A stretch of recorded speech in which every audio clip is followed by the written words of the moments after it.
আসসালামু আলাইকুম, welcome to my channel. আজকের ভিডিওতে আমরা সেন্টেন্স বা বাক্য সম্পর্কে আলোচনা করব।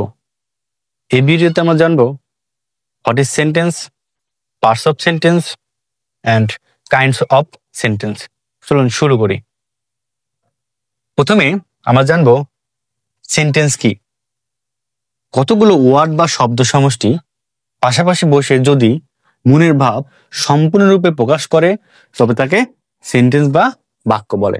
অর্থাৎ আমাদের জানতে হবে যে কতগুলো ওয়ার্ড পাশাপাশি বসতে হবে এবং সেই ওয়ার্ডগুলো দিয়ে একটা কি করতে হবে, আমাদের মনের ভাবটা সম্পূর্ণরূপে প্রকাশ করতে হবে। একটা উদাহরণ দেওয়া যাক, রহিম প্লেস ফুটবল। রহিম ফুটবল খেলে। তাহলে রহিম একটা ওয়ার্ড, প্লেস একটা ওয়ার্ড, ফুটবল একটা ওয়ার্ড। এখানে তিনটা ওয়ার্ড পাশাপাশি বসছে এবং এই বাক্যটাতে আমরা বুঝতে পারছি যে রহিম কি করে, ফুটবল খেলে। তাহলে এই বাক্যটাতে রহিমের একটা মনের ভাবটা পুরোপুরি প্রকাশিত হয়েছে। আর যদি কতগুলো ওয়ার্ড পাশাপাশি বসেও যদি তা দিয়ে মনের ভাব প্রকাশিত না হয়, অর্থাৎ বাক্যগুলো এলোমেলো থাকে, তাহলে সেটাকে সেন্টেন্স বলা যাবে না। আমরা যদি বলি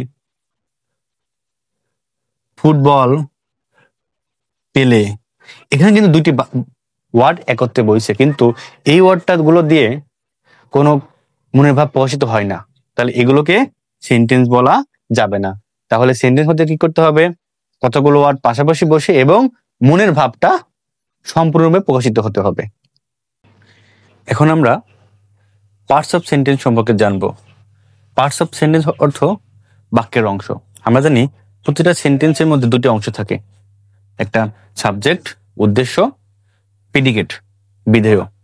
এটা উদাহরণের মাধ্যমে আমরা সেটা ক্লিয়ার করি। রহিম প্লেস ফুটবল। এই যে বাক্যটা লিখলাম, এই বাক্যে দুইটা অংশ আছে, একটা হচ্ছে রহিম সাবজেক্ট আর প্লেস ফুটবল হচ্ছে প্রেডিকেট। তাহলে সাবজেক্টটা কি, বাক্যে যার সম্পর্কে কোনো কিছু বলা হবে, অর্থাৎ এই বাক্যে রহিম সম্পর্কে কিছু বলা হয়েছে, তাহলে এইটা হচ্ছে রহিম হচ্ছে সাবজেক্ট।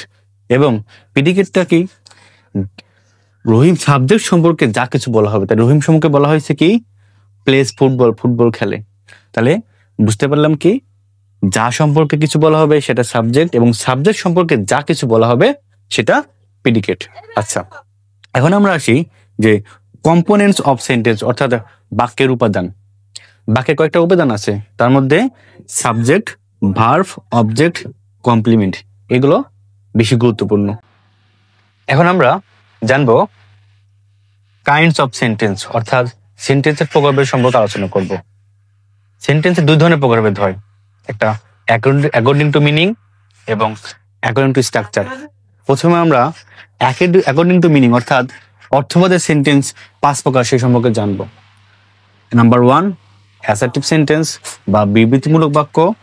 নাম্বার 2 ইন্টারোগেটিভ সেন্টেন্স বা প্রশ্নবোধক বাক্য। নাম্বার 3 ইম্পেরেটিভ সেন্টেন্স বা অনুজ্ঞাসূচক বাক্য। নাম্বার 4 অপটেটিভ সেন্টেন্স বা প্রার্থনামূলক বাক্য। নাম্বার 5 এক্সক্লেমেটরি সেন্টেন্স বা বিস্ময়সূচক বাক্য। অর্থাৎ আমরা এখান থেকে জানলাম যে অর্থভেদের সেন্টেন্স 5 প্রকার: assertive sentence, interrogative sentence, imperative sentence, optative sentence এবং এক্সক্লেমেটরি সেন্টেন্স। এবারে জানবো গঠন অনুসারে সেন্টেন্স 3 প্রকার: সিম্পল সেন্টেন্স, সরল বাক্য, কমপ্লেক্স সেন্টেন্স, জটিল বাক্য, কম্পাউন্ড সেন্টেন্স বা যৌগিক বাক্য। তার মানে যদি আমাদের জিজ্ঞেস করে কেউ যে স্ট্রাকচার অনুযায়ী সেন্টেন্স কয় প্রকার, আমরা বলবো 3 প্রকার: সিম্পল, কমপ্লেক্স এবং কম্পাউন্ড। তাহলে আজকের ভিডিওতে আমরা শিখলাম সেন্টেন্স কি, সেন্টেন্সের কয়টি অংশ এবং সেন্টেন্সের প্রকারভেদ। পরবর্তী ভিডিওতে আমরা জানবো এই প্রকারভেদগুলো বিস্তারিত আলোচনা করব। আপনারা সেটা দেখার জন্য অবশ্যই চ্যানেলটি সাবস্ক্রাইব করবেন। ধন্যবাদ।